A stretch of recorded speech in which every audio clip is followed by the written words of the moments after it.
Welcome to episode 361, where I'm speaking with Dr. Sujatha Kekada about common menstrual cycle disorders, such as a lack of a period, heavy period, or a very painful period. We discuss what could be the possible imbalances causing these problems and also how to prevent these problems from occurring in the first place. So please stay tuned.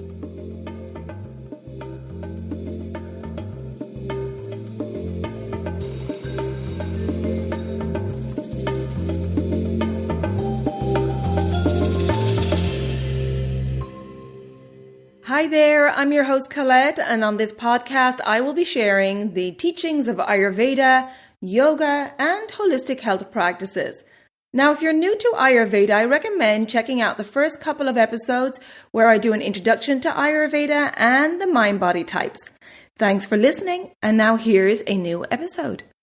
Hello, and welcome back to the Elements of Ayurveda podcast. Today I'm very happy to welcome back regular guest, Dr. Sujatha Kekada, who is head physician and co-founder of AmrtaSiddhi Ayurvedic Clinic in Ubud, Bali. Dr. Sujatha, welcome back to the podcast. Always a pleasure. Thank you, Colette. Hi, everyone. Well, thank you for joining us today, and I'm really looking forward to discussing menstrual cycle imbalances. But the first thing I want to talk about, Dr. Sujatha, is what is a healthy cycle? You know, in regards the signs of a healthy menstrual cycle, the number of days, the color of the blood. Of course, we're going to have individual experience, but some general signs of a healthy cycle. It's an important question, healthy cycle. I think also when we talked about doing this episode of podcast on menstruation, even though we have touched base, my intention was to bring awareness because I meet so many young women where menstruation cycle becomes almost like a nightmare, something they try to avoid it, they're not comfortable. So describing a menstruation, what is healthy, what is normal, I think I want to bring hope to them that this is what, and it's also a indication for your overall health and well-being. So menstrual cycle can range from people to people. So what I say that in the range of healthy, anything from 25 day cycle to 35 day cycle, pretty much it is good. If you're in that period, you don't need to worry about it. Depending on your dosha, a little bit of changes happening in the season, what's happening in your life can give this stretch between 25 day to 35 day cycle. Another thing is, the menstruation should not be painful. This is really important. So it's almost to a degree, women say, oh, I have just a normal pain. The first 3 days hurts and then I take a paracetamol or Advil, I'm fine. So it doesn't need to be painful. Menstruation should not be painful. Mild discomfort is normal because your body, your endometrium is shedding. So, you will experience a little bit of rawness, a little bit of discomfort, or maybe lower abdomen, mild heaviness. That's just a sign I am menstruating. It's time for me to step back, rest and relax, but not this extreme emotional uproar, severe pain, headache, nausea, vomiting, lower back ache. All those things indicate something is not right. Something is not right in your physiology. That's reflecting through your hormones, so it should not be. And the bleeding process, anything from 3 to 4 days is a normal cycle bleeding. So, finish first day, little bleeding, second day, really nice bleeding, third day, good bleeding, and on the fourth day, it should slowly start to taper off. And people may see a little bit of a spotting up to 5 to 6 days period of time, and 7 days the maximum. Then after that, the period should completely stop, should not be seeing much blood or anything. So the bleeding phase for 3 to 4 days, tapering it off, 7th day should completely be gone. So if you're getting your period cycle between 25 days to 32 to 35 days, bleeding for 3 to 4 days time, not major pain, mild discomfort, and also the color of the blood. The color of the blood generally speaking, need to be bright red. That indicates that there is no clogging, accumulation of ama, toxicity in your blood. So it's a nice crimson red blood indication of a good oxygenated circulatory system. So the menstrual blood just flows without any hindrance. And if you see any changes into a brownish color, dark color, a lot of clots, all those things indicates there is some imbalance depending on different dosha vitiation that's been taking place due to diet and lifestyle that can indicate that there's some problem. So a crimson red blood, no much clots, hardly any clots, and also not having any foul smell. This is also another thing to look into it. Just a pure blood iron smell is a normal smell for the menstrual flow. Okay, great. Great to cover that. And as you said at the start, it's a real indicator of your health. And I often call, our monthly menstrual cycle a kind of a report card on what's going on, because once you have awareness of what a healthy cycle is, and as you said, we shouldn't be experiencing so much discomfort. Yes, you're aware you're having your cycle starting and your uterine lining is shedding, but there shouldn't be massive discomfort where you have to take over-the-counter medication. And unfortunately, it's, this dreaded PMS, premenstrual syndrome, and people think it's typical. It's really important to understand what a healthy cycle is, and then to have awareness of your cycle and to understand when things are off and know then when to take action and so on. So I'm really glad we discovered that. So let's talk about now some of the common conditions and then the possible doshic imbalances involved. Of course, we know there can be many factors that affect our cycle, right? Age, stress, season, toxins, hormones, so many. But let's go through these imbalances and then talk about, in general, the doshic imbalances that may be involved. So the first one being amenorrhea. Can you describe what that is and then what's the imbalance? Amenorrhea signifies with absence of menstruation. So there is no period disappears. Various reasons. So women who don't have a regular cycle, more than 45 days, you miss your cycle, and it can go without showing up for a period of 3 months, 6 months, or a year or a few years. So this is where your body ovulation process not happening, and then estrogen cycle, progesterone cycle not happening properly to get this cycle of ovulation, release of the eggs, thickening of the endometrium, and then shedding of the endometrium. This whole cycle doesn't happen. So you can experience amenorrhea by taking contraceptive pills or contraceptive measures where you don't get the cycle. There are certain contraceptives do that. Women who had strong, difficult, painful menstruation don't want to go through that. They opt to take these contraceptive methods where they don't get the cycle. So certain things, implants, for example, it doesn't give you period. Some women experience using the insertion into the intrauterine devices. They also stop the menstruation. Some women also do hormonal pills, which also they don't stop. Generally, when you take birth control pills, 21 days, you take the hormone pills, and then you take a placebo starch pills, which leads into downsurge of progesterone. Then you get period. Some women don't do that. So that means you can lose your menstruation by taking hormonal pills or contraceptives. Without that, a physiological change due to lack of hormones, you can also lose your period. So this is called amenorrhea, which becomes a significant concern if a woman is in a fertility period and she wants to conceive. So not having this fertility cycle can affect her. Basically, no egg release and conception would be not a possibility. So this is where the issue of amenorrhea becomes much more significant and challenging. By the time a woman reaches a state of amenorrhea, there's so many other things goes in her system. Extreme adrenal syndromes, too much of stress, weight loss, or sometimes it can happen thyroid abnormality, like a hyperthyroidism condition, excessive testosterone in the body, lack of estrogen, masculine changes to the body. Women who exercise, weight lift, and run marathon, or do extreme detoxes, extreme suddenly losing weight, all those things, their body loses this feminine juiciness and taken over by too much of adrenal or testosterone. So the female energy function, femininity completely disappears, and the body functions with something too much of a dried up condition, high vata. This is what happens, and followed by pitta, inflammation, and not having any kapha, because fertility, estrogen, progesterone, generally a female nurturing a yin hormone, so that lacking in the body.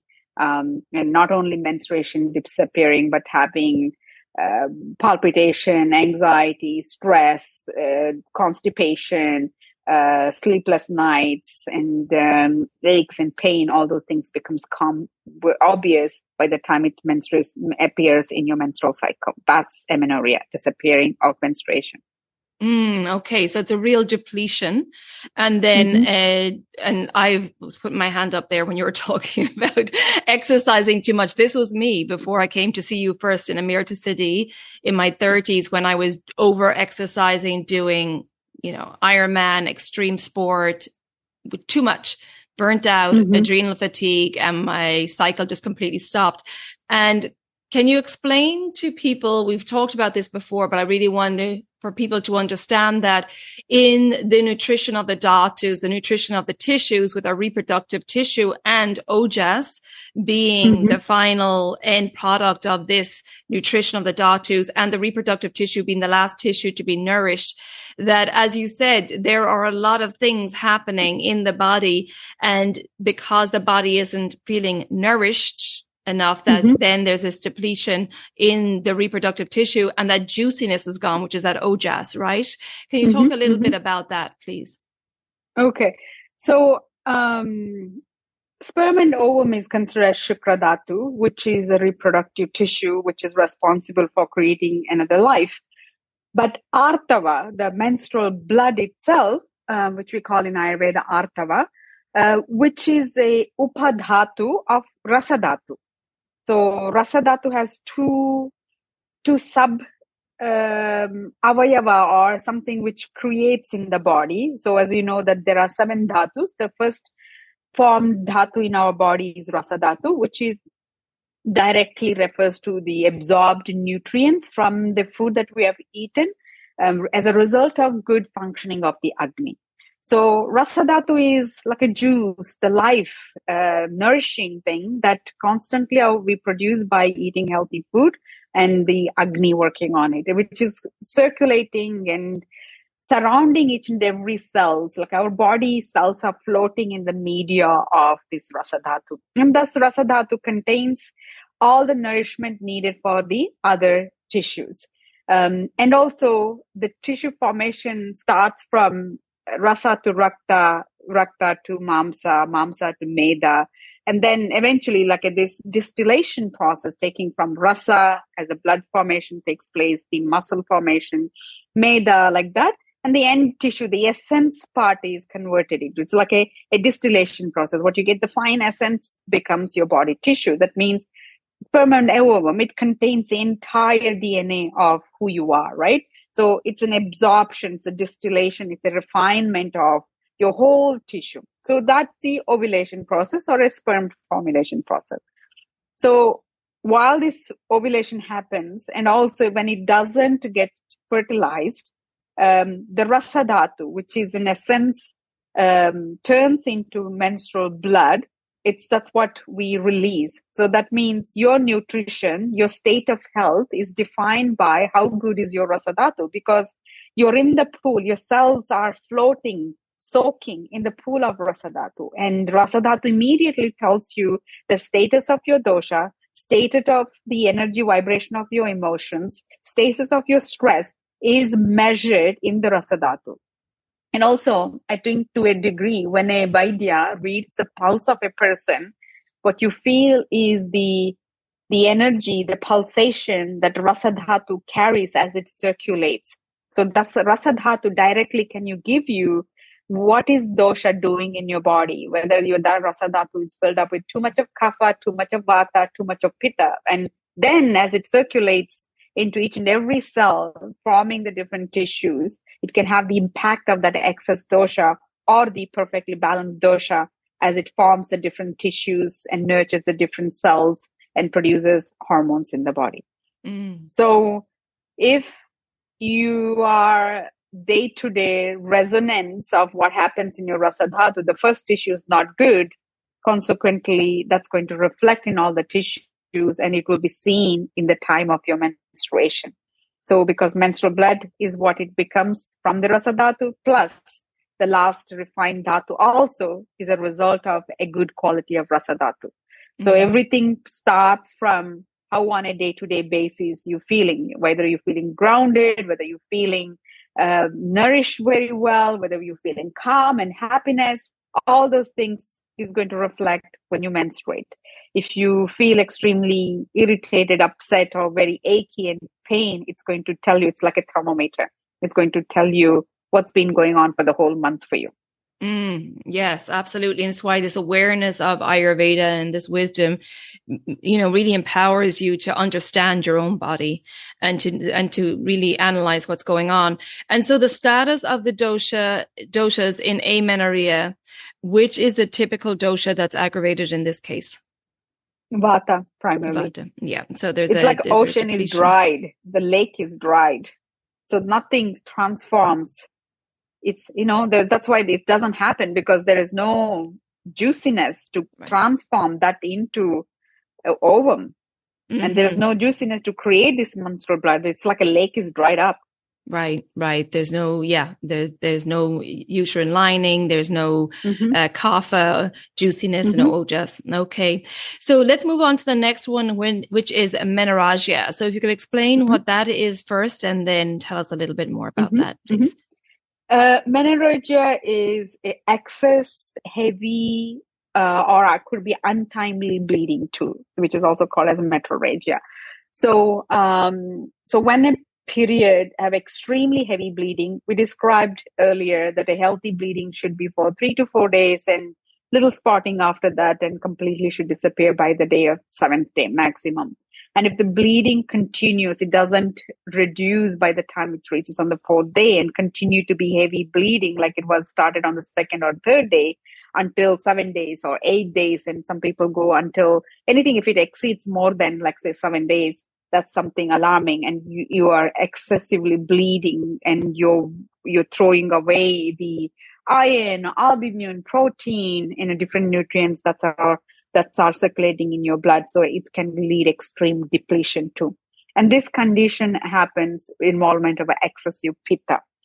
So when pitta involves too much, it's like a burning, exploding, and the menstruation doesn't stop. There is no cooling moon energy coming into it. It's a burning fire energy. So that makes you bleed more than what you should be. And it's almost like there's a lot of rupture of the capillaries in the wall of your uterus, and the clotting stopping doesn't happen because it's just exploding. So that's the status of menorrhagia and heavy bleeding, which is also not normal. There could be a part of involvement of inflammation, excessive thickening of endometrium, underlying other health conditions too. And a lot of heat in the body as well. Yeah, no doubt. Yeah, excessive pitta in the body. Okay. And with that, like you said, it could be heavy bleeding, but also untimely. So you could have unscheduled bleeding in the middle of your period. Yeah, like 2 weeks after your period, you're going to have a bleeding without being like a cycle of 25 days. You're getting the period in 14 days or in 20 days cycle. So your period becomes much more closer, like you bleed 2 times a month sometimes. Okay. And then, of course, there's many factors that can aggravate pitta, but also we have to look at the seasons as well and the outside effect of the environment. And particularly for those of us in the Northern Hemisphere who have gone through a very hot summer where pitta is higher. And you may notice with the seasonal health too, that can be affecting our cycle as well, right? Season affects, your food affects, the environment, how the emotions are controlling you affects, and solstice. Like we have in Ayurveda we call Uttarayana and Dakshinayana. Uttarayana is you're more close to the sun, so your body is influenced by too much of heat. And then we have the Dakshinayana, which is more you're moving towards the energy of the moon. So there you maybe also start seeing that your periods are getting more close to the full moon day, where in the Uttarayana, where your earth is very close to the sun, the northern hemisphere, your period would be maybe more than lean towards getting on the new moon day. So in this way also you can see the influence of the positioning of the sun and influencing where you are, affecting your period. So you may feel that you have, during the summer months, you feel heavy bleeding, stronger bleeding, and then the winter months, it's going to be lesser. Right. Yeah. The macrocosm affecting the microcosm, our body. And I'm certainly talking to a lot of clients now about they're experiencing more of that pitta in the body. And with that comes heavier bleeding that they're surprised by. But, it's due to the intensity and the fact that we're experiencing more heat now in the world as well. And our summers are a little bit more intense. Okay, thank you for that. So let's move on to the next one, which is dysmenorrhea. So tell us what that condition is and a little bit more about that, please. Dysmenorrhea is a condition where one experiences extreme pain, discomfort during menstrual cycle, or a couple of days before the menstrual cycle, or a couple of days during the menstrual cycle. So it's uncomfortable, painful. They cannot function. They need to take medication. This is called dysmenorrhea. It can also come from some pathological conditions too. Endometriosis could be one of the cause of that. Vaginismus, which is a condition where your vaginal wall involuntarily contracts and constricts when the flow starts because of some hormonal changes, nerve getting affected, or some kind of infectious vaginal diseases can also create this kind of dysmenorrhea, some neurological nerve ending in the uterine wall getting affected by pelvic floor inflammation. All those things could be the cause of it. So various reasons it could be, but again, it's also going back to why dosha get accumulated in that part of the body and creating this discomfort and pain. That's what we need to think of.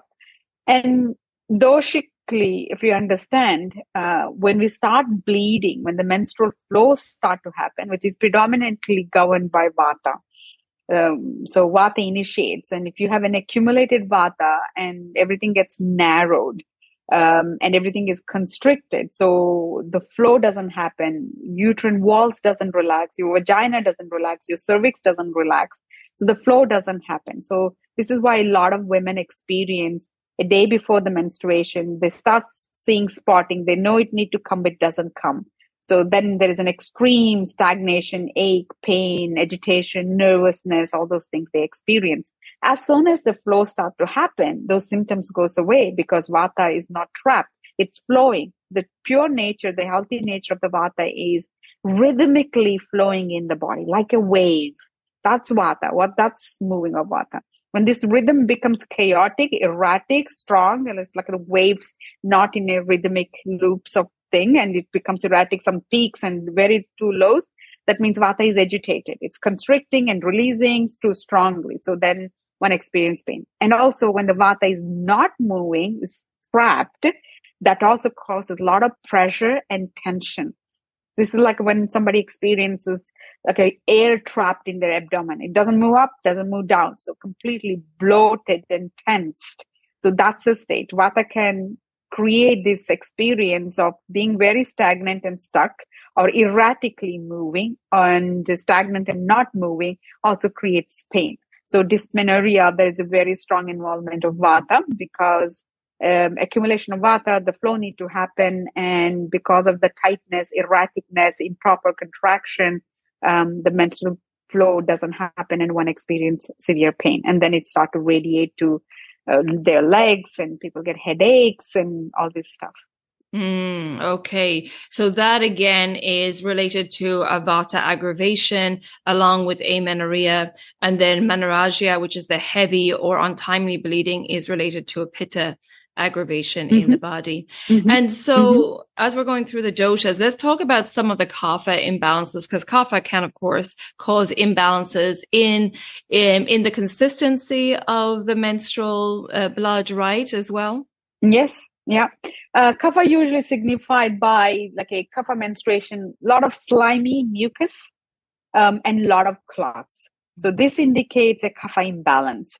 It's not directly connected to a heavy bleeding or not connected to lack of bleeding. So it's more bleeding happens. Maybe there's no much of ache and pain because of the sliminess, contraction, rhythmic sapping, with a lot of clots and sliminess.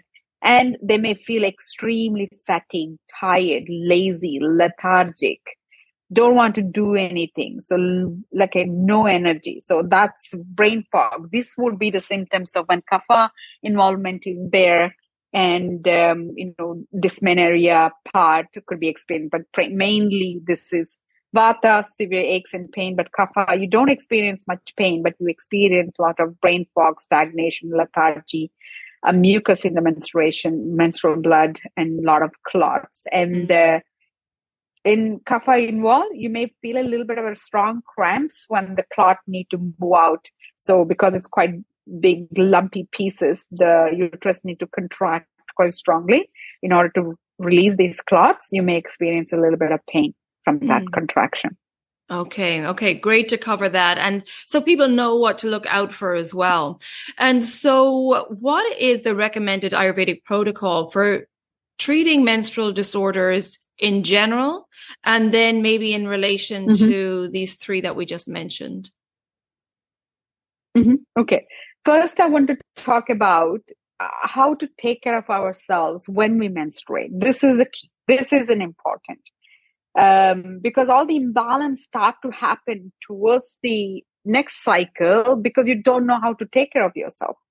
That becomes one of the biggest cause that I see a lot of women suffer from menstrual discomforts or hormonal imbalances, all those things. So we really need to, my intention through this podcast to bring that awareness of how to respect and take care of our body during the menstruation, understand what really goes inside for us and how we can take care. So all the problems related to that area and hormones, and when we reach menopause, we don't need to suffer.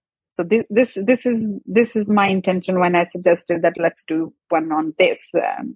So I thought, which is how can we make it easy for women? How can we make it this doesn't become a headache or a painful situation every month? Right, which is great because what we do day in, day out affects us. And then our menstrual cycle is the report card of every month of how you performed in that month, right? How well you took care of yourself. So let's see, as I mentioned before, the start of menstrual flow is vata predominant. And once the menstruation finishes, from the last day of your period until the ovulation, it's a kapha predominant time. So naturally, your kapha is doing that function because if you know, it's the maturation of the follicles and release of the egg. So it's a growth process. And then, estrogen is supporting that. And once that happens, the luteal phase where the ovum, comes out of the follicle, caught by the fallopian tube and moves through the tube into your uterus. This period is your pitta period. So pitta is getting ready to receive and waiting for the sperm to come in and making the bed of endometrial wall, cushioning, and all those things is the pitta's job.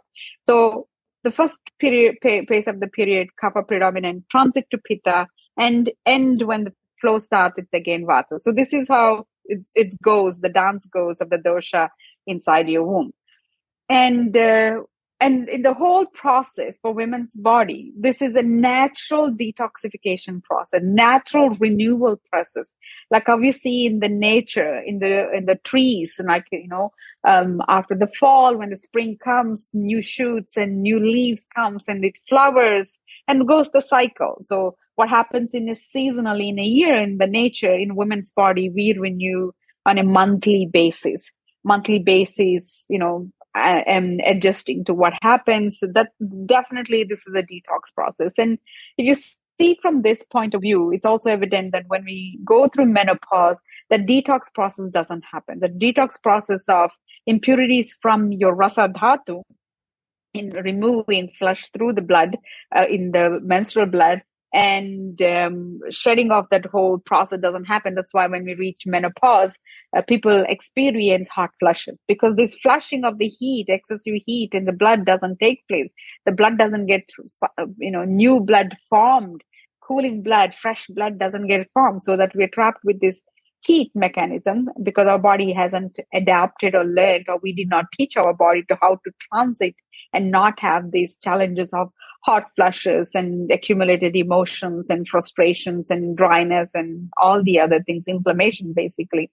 So it's a detoxification process. So one rule, when we detox, we need to give our body an extreme rest. So this applies to your body is naturally detoxing, or you're trying to detox through juice fasting or khichdi diet, or whatever different methods that you can do to detox your body. Body need to rest, because detoxification process needs a lot of your energy to make the changes and flush out things and repair and correct. So that means first 3 days, take as good rest as you can, do minimum as you can that needed to be done. If you're a working woman, just focus just on your job. The other things that, need to go for that meeting, going to do a shopping, or need to do your gym workout, all those things avoid. Don't put any strain on your body. And here, maybe if you're with a friend or you have a partner, allow them to cook for you. Or if you can't do that, maybe do some preparation, have some food ready, simple, easy food. Here you need to eat very simple food. Varies. Most of the time our Agni is weak during the menstruation. Very few women feel extremely hungry, which could be cases of when somebody has too much of Vata and too much of Pitta, just the boom, the fire gets up. Otherwise, you need very light, simple, easy food. So organize that. Don't eat from outside or too extreme, strong, tasting, heavy food, alcohol, spicy food, garlic, all those things you avoid, and being in a very quiet environment. So I highly recommend, do not go and exercise, heavy duty exercise. Only thing you could do is just go for a little walk, do some in yoga practice of stretching, pelvic opening to support the flow, do some apana grounding exercises like squatting, moving your pelvis. This is all the thing. If you could do this and be mindful of this in coming cycles, you will see how smooth your menstruation is going to be, and how stable you're going to be, how less stressed you're going to be, how energetic you're going to be. This is the one thing. And also to focus on the diet. So nowadays, the Western medical system, our naturopaths, they talk about different kind of way of feeding yourself during this cycle. So they suggest in the first period, like after the menstruation period, the first phase, the proliferation phase or until the ovulation phase, they recommend you eat more protein, less carbs. So that's also the time you are more energetic. You can do a lot of activities. If you look at the concept of Ayurvedic way of looking into nutrition, it's a kapha time, I said. And as you know, for kaphas, you don't need too much of carbs and sugar and stuff. So eat a good, lean, small quantity of protein and lots of vegetables, and go down very little on carbs. So that's the protein-rich diet with a lot of vegetables is the ideal food to go during the first phase of cycle. And on the second phase of cycle, where you're going close to menstruation, a week before, you go for more carb-rich food, because it's also time of your Pitta and Vata getting peak. And as you know, your Agni is going to increase. Vata needs carbohydrates. I'm talking here about the whole grain carbohydrates, root vegetables, juicy fruits, all those things. So this nurtures the Vata and prevents any Vata imbalance. So if you're doing on a protein diet, second half of the cycle, change your diet, reduce protein, bring more fruits, more root vegetables, and more of whole grains, carbs. And that's also the reason that diet do have an effect on your dosha. So try to eat in that way, change cyclically. And that's also the reason women crave sugar and sweets and some red meat, just before the period. It's just the need for pitta, the fire is so strong. So it just want to feel satisfied from that. So pitta get nurtured. So that's a way with the diet. And then during the menstruation, I talked about the lifestyle practices. And also another concept is very interesting, that women's body, what really happens during the women's body, we become we release a lot of free radicals when we are in a menstrual cycle. That's also the reason women feel emotionally unstable too. They're very volatile and sensitive. So if you understand atom and electrons and stuff, less the outer layer of the atom is not saturated, lacking unsaturated amount of electrons, it tried to jump out and connect with another atom to feel. That's how the compounds are formed, right? So exchange of electrons. So our bodies have a lot of free radicals just because of the process of tearing of the endometrium and bleeding. So we need more antioxidants. So turmeric is the best antioxidant to take during this time. So when you start to menstruate, half a teaspoon of turmeric with a glass of warm water, a couple of pinches of black pepper, drink that in the morning. That's a great way to reduce this free radical leak and ground you and give you a lot of antioxidants. So that should be your morning drink to take, which is also traditionally, I remember when I had my first period, my mom grating fresh turmeric and, making me drink those things. And also she made this special porridge with fenugreek and ghee. Fenugreek is a good emmenagogue. That means it activates your uterus to cleanse the first, it's learning also just to do that process of eliminating that and supporting the hormonal balance. And then after that, she's making a special kind of dessert using sesame and jaggery and coconut and all those things to build the strength, because sesame contains a lot of iron to support the depletion of the menstrual blood that the young body start to lose. So this is the thing. So that's so beautiful. I did not know why she was doing, because she followed a tradition, but the ancestors knew it. But now as I studied Ayurveda and reflecting back onto why they did, this is all a personal care to protect the body and make this whole transition smooth and easy and not to suffer with the menstruation. That's beautiful. I have a quick question on the turmeric. Have a teaspoon of turmeric and black pepper, a little pinch of black pepper in warm water first thing in the morning. This is at the start of your cycle. So from the first day of bleeding. Okay. Yeah. First day of the cycle for 3 to 4 days. Okay. And isn't fresh turmeric, doesn't that increase blood flow? Isn't that one of the benefits of fresh turmeric in particular? Yes. It's also oxygenate. It carries the oxygen. That's the one thing of the beauty of the turmeric is turmeric carries oxygen molecule in the blood. It enhances the ability for the oxygen to travel through. So that oxygen traveling means also it creating a smooth flow for vata. When the oxygen is not happening means it's a constriction, stagnation, right? So vata need to flow rhythmically. So when there is a free radical release, vata gets scattered. So, and things can get constricted or suddenly released. So, reducing the free radical, bringing the antioxidants means you're oxygenating the system very well. So vata flows smoothly. So that's the purpose of taking this turmeric and what you said, having an easy flow of the blood and reducing this insecure, a shaken state, unstable state inside of us, which naturally happens. That's why women are very sensitive, and people generally say don't talk to a menstruating women. And I think there is jokes people say that menstruation, because women becomes like angry, but poor us, we our body goes a lot through. Yes. And we don't have that awareness to how to protect us and take care of us. And over the period of time, it becomes really stressful. It's almost just a memory imprinted in the body that all these changes happens and everything becomes overwhelmed. And women are sensitive.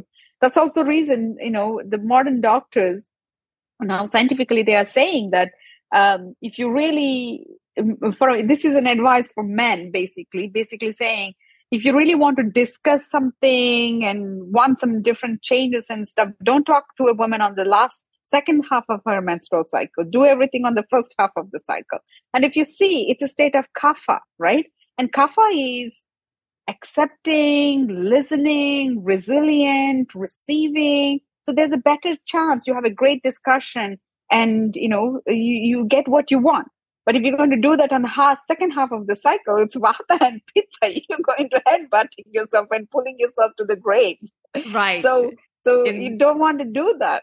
In that stage, so, support. In the second half, support. You listen to them. They're volatile. So you just be there to hold the space. Mm-hmm. So, all the women, you can just bring this scientific research to all your men, and it will also help you to have a better relationship and understanding. Absolutely. Absolutely. I do hear this advice a lot now, particularly when I'm listening to male podcasters talking about health. And I have heard this about the cycle and understanding women's cycle from a very compassionate place, I must say. They're not talking and joking about it. They're really wanting to understand and be more compassionate and empathetic towards the women in their lives. And if we respect our body and try to care for ourselves, the ability, that empowerment of the Shakti energy is going to cultivate through this. This is the empowerment, feeling that power and creation and our strength. You don't need to go and lift weights and become, physically strong or run a marathon to feel that power of feel that we also need to be treated equal. So the Shakti energy is having that creative energy and the nature has created that we can detox ourselves. And this ability is missing in men. And they need to actively do that through meditation or regularly, taking some breaks and all those things they need to do in this way too. But our body nature is in more of its own creation beauty that we have naturally fit that in our physiology. So that's why women live longer, and women have much more tolerance to coping mechanism and all this ability, because our body is prepared already to detox and stay healthy. Yeah, I love that you're talking about that. And as you mentioned at the start, is really being in awe of this whole process rather than this dread of your cycle or these negative feelings towards your cycle, which of course then has an impact on how your cycle performs and your feelings throughout it. If you have all this negative emotions regarding your cycle, to be more in awe of this process. And to perform the dinacharya, the self-care practices day in, day out, so that your goal is to have a smoother transition and to really assist your body. You're to play, an active part in this smooth cycle. And you're the person who can really control that by what you're doing, what you're eating, exercising, mindfulness, stress reduction, and so on. Did you have other points to make on that? Because I wanted to also ask about other Ayurvedic herbs. Maybe something to do with the birth control pill that I want to say here. It's birth control pill is not the solution to regularize your period, nor to reduce all the discomfort or dysmenorrhea symptoms you have got. So there's other way. It will benefit in all different area of your health and prevention of certain gynecological diseases. So you don't need to take a birth control pill to control your period, pain, discomforts. Use it only if you need to use it for the real purpose. That's the birth control. So other than that, do not use the birth control pill for other condition. There are exceptions, like if somebody is severely losing blood and you're weak and all those things. Yes, in the initial stage you need, but there's other way to correct that. Keep that in mind. And when you use it for in a severe conditions of painful or heavy menstruation, or severe acne or things. So, but not just taking that and forgetting to heal your body. I'm so glad you brought that up, because I'm finding more and more people, and I just did a recent podcast episode on this, actually, somebody transitioning off birth control. So thank you for mentioning that. And I do find there's a transition more towards the natural approach because of the side effects that these birth control pills and so on can have. Great. So other Ayurvedic herbs, of course, we always recommend that people get professional and tailored advice, because you don't want to take Ayurvedic herbs off the shelf or order them online because you don't know, if you're taking the wrong herb, you could lead yourself into more aggravation and more problems. But in general, let's talk about some Ayurvedic herbs that are good for the menstrual cycle. For different things, let's say if you're out of balance of hormone, you're lacking hormone, ashwagandha and shatavari is a very good supporting hormone to balance your estrogen and progesterone. And if you're having menopausal hot flushes and stuff, ashwagandha, shatavari works very well. Or the non-Ayurvedic Western herbal things like Vitex or black cohosh, all those things have a really great effect on working on hot flushes and lack of progesterone and estrogen.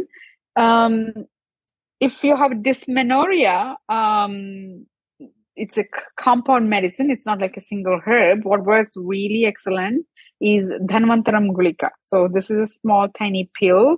Like I use that in our clinic a lot, and it's almost like we call it as a magic pill. So women who take during their difficult menstruation, Dhanvantaram Gulika, it's a big formula, tiny pill, but it also works on ability to move the apana vayu down in the right direction. So painful menstruation, Dhanvantaram Gulika works well. And also at home during menstrual cycle, this could be followed by anybody, not just who have pain. Fennel and cumin seed tea, great things to use during your menstruation. And also to make fenugreek tea, or eating fenugreek powder, or cooking with fenugreek powder. If you heard of Indian dish called sambar or rasam, which is a great digestive powder that you use in cooking beans and legumes. So that contains a lot of this fenugreek in it. So fenugreek is a great herb to nurture your uterus, have a good flow, and balance the hormones. So this is something you can consider on a regular basis to use. If you're having a difficulty in starting of your menstruation, a combination of juice made with fresh turmeric and aloe vera with some coconut water, and some lemon juice or tamarind juice aids the menstrual flow to happen smoothly. What I also seen, vitamin C, taking a strong dose of vitamin C. If you feel that your period is supposed to come and it's delayed, it's not happening, taking it at that time for a couple of days, like 1,000 to 2,000 milligram vitamin C, can induce your cycle on time. Okay, great. Great tips there. Thank you so much for that. And we have spoke in a separate podcast episode about perimenopause and menopause, but just like the menstrual cycle is a report card at the end of the month for us and with our cycle, so too, and you touched on this a moment ago, is, perimenopause, which can be up to the decade before we go through menopause. Let's talk a little bit about, perimenopause, but the importance really of taking care of our cycle, as you suggested in this episode and all the tips you gave us, the importance of taking care of our cycle so that we have a smoother transition through perimenopause and menopause. Yes. So you do this right, the rest of the thing would go right. It's like when you, how you sow the seed and how you water it, and keeping that, the plant is going to grow. So you don't need to think about at the end, how is the plant before it fruits or after you harvest the fruit, because you started right. So that's what it matters. Yeah, very relevant. I just did a podcast episode on plant consciousness, and that's exactly what we're talking about, how the soil is, and the soil, say in this case, would be our body, right?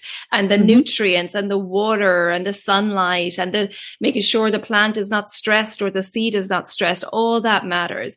In the same way that our care needs to be holistic for ourselves too. So what we do day in, day out matters, right? Yeah. I want to add one thing here. People who are listening to this and saying that, stress and stress is not avoidable. Like, we can keep our household and prevent all those things, working environment. You're suddenly in a taxi or on the street, unforeseen things can happen. Stress can be around us. What we could do is how stable I can keep my mind, my manas and my doshas and my digestive system, how much sleep I give, all those things going to give you the resilience, a resistance to deal with these external factors that you cannot control. So I'm not saying here, avoid stress, but to cultivate inside how to deal better with the stress, that resilience, and a way to look into the stress differently than being vulnerable and being a target to the stress.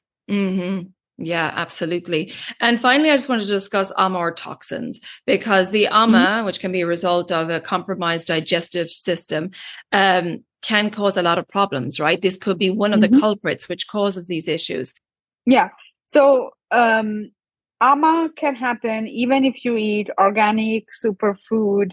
But if you're eating that when you're not hungry, when your digestive function, that means the ability of your body to digest the food is not working well, you can create ama from these healthy organic superfoods. So key is eating when you're hungry, a balanced meal, and not overeating, not eating too late. These are the basic steps. So if we fail to do that, maybe until now that you did not know about it, and you ate late, or you ate when you're not hungry, you ate just because it was time to eat, or you ate emotionally.